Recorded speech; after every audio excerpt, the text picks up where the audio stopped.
Carro is not the first company you started. In fact, you founded and sold off your first company when you were just 13 years old. You then went on to start another 2 more companies by the time you turned 21. What is it about your childhood and your background? Tell me about it that got you so interested in business. Yeah. To be honest, I found starting companies incredibly exciting, right?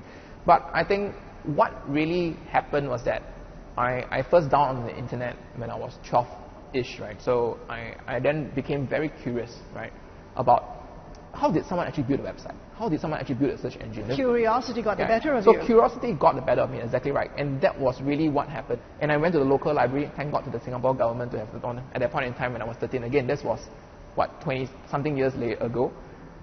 The government actually has libraries all around Singapore and stuff. I picked up a book, right? At that point in time, I still remember Common Gateway Interface, Practical Expansion, Reporting Languages, Pro, right? These books were this thick. I started programming, and then I realized that I could arbitrage that and build the websites for the Americans. And that was really what happened, right? And after which, I founded companies, built search engines, pay-per-click search engines. Okay, most interesting. So curiosity got the better of me Correct. now. How much money did you make from selling off all the companies that you founded as a teenager? Yeah, I would say that it's not a lot of money, but it would be somewhere less. It was about 7-figure number, right? But I would say that it wasn't. I mean, it was quite a bit of money for someone that is in his teens, right? Let me put it this way. But over time, I think you realize, especially now after building this company, that was just really a very paltry sum, if you may, right? But yeah, I did make quite a bit of money then. Drove some nice cars for a period of time. So you're 36 years old. You're now heading Southeast Asia's largest used car marketplace startup, Carro. What advice would you give other budding technopreneurs out there about how to be successful in the startup world? Yeah.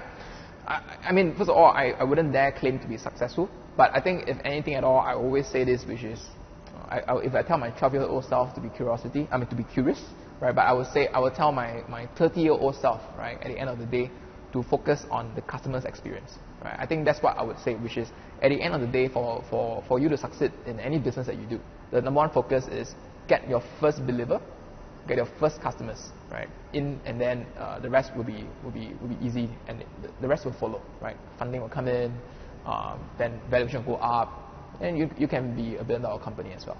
So as a startup, how do you approach team building? What do you look for when hiring good people to help you grow the company? Yeah. Okay, internally we have this particular quote, if you may, right? I shall not go into too much detail, but that's one thing I always look for is hunger.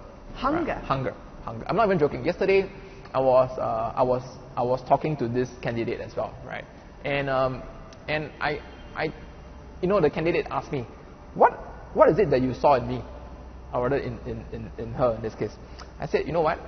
To be honest, I don't know how you're like, because we have not worked before together. But I do have to say one thing, which is your hunger impressed me, right? In the sense that I've never met someone that wants a job so much.